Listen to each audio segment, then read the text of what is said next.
Now, Absolutely. when I look at your LinkedIn profile, it is really intimidating when I look at all the companies you've worked for since you left school. I mean, people are scrambling to get jobs, but then you do not just have jobs, you've had serious jobs. I mean, companies that people would die to work for.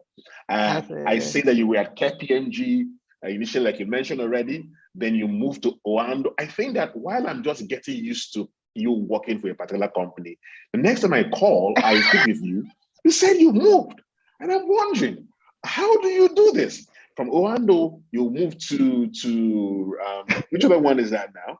Friesland To Campina. Friesland. That's the From picnic Friesland, company. the makers of Peak Milk and all that. Yeah. And then you moved to Cummins. You were leader for Africa and Middle East. I mean, I was telling my wife, what kind of thing is Rotanna doing? And then you say you are with Seplat.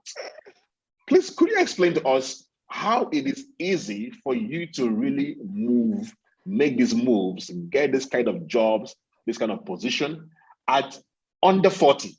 I mean, you've done all this at under 40. I don't know. What exactly is happening? How are you able to do this? Okay, so I'm not going to rehash the God thing again because I believe everybody have access to that. Yeah. But beyond that, I think there's one particular thing that a lot of us don't leverage on, and that's personal development. Personal development, it comes in different shapes and forms.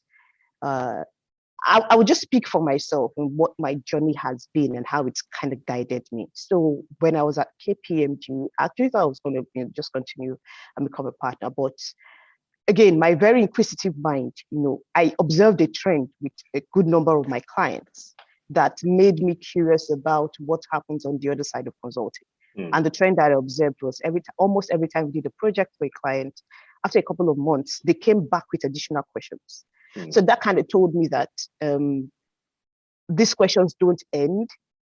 I'm thinking I'm doing this interesting thing with this client, and then if the client is coming back with additional questions, that means they have met something implementing that advice that they didn't anticipate. So it kind of made me eager to want to experience life on the other side. And then when the opportunity came to Wando, I took it. But that was not what made me qualify for that position.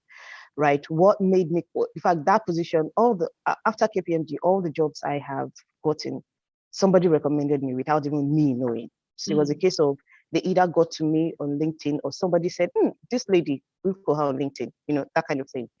And that was what it was with Oando. So let me just interrupt you a little bit. So LinkedIn, about yesterday, when I was speaking with one of our career guides, he mentioned LinkedIn again. So LinkedIn is critical. LinkedIn is quite powerful.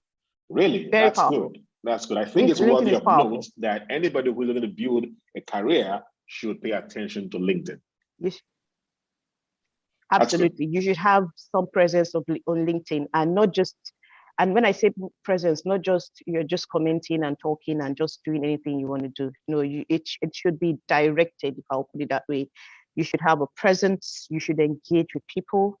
Obviously engage respectfully, because you don't know who you would meet, who will be on the other side of the table interviewing you someday. And I'm saying this particularly for Gen Zs. Let me not go there, but let's not go there. I get right? We have a lot of keypad warriors. Yeah, go on. All right. So, because there's something about there's what respectful engagement does on any platform, where you're engaging intellectually, smartly, and respectfully. It always stands people out.